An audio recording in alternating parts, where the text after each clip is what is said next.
Sino pa? Accident, sir. Hindi po sinasadya, sir. Hindi po sinasadya mangyayari. Yung aksidente. Okay. Tapos yung insidente. Accident, sir. May intensyon. May intensyon. Sino pa? Sino pa? Sino pang may gawin ito? Sino pa ba? Ganito. Yung aksidente at saka insidente, magkaiba sila. Magkaiba. Yung aksidente, for example, sakit, basa, may liquids, may ulo. Ngayon, ang tao tumaano, nadulas, natumba, nagkaroon ng injury. Yun ang aksidente. Aksidente yan. Yung insidente na sinasabi, sahig, may tupi, tapos may dumaan na tao, muntik siyang nadulas kayo.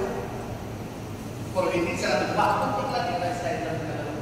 Yun ang incident. Aksidente, nagkaroon na injury or damage sa kapatid property, sa mga sasakyan. Tapos, yung incidente, muntik ka na. Nakaintindihan na. Klaro yan eh.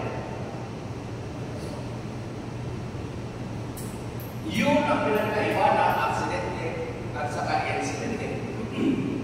Kaya sa atin, yung security, lagi tayo nagre-report, nakalagay doon sa papel natin, o kaya sa may nakikita ko sa mga yung mga nasa lagbo na siya, kaya pagka may nangyayari doon, nilalagay agad accident. Tapos, pag tinanong mo, ano nangyari? Yung sasakyan sa muntik po siyang nahulugan ng sama. O kaya yung sasakyan doon, sa first gate, nagkaroon ng gitgitan, nagbustahan, pero hindi naman nagtatamaan, tapos na-report mo na accident. Incident yun. Pero kung yung sasakyan nagkaroon sila ng nabangga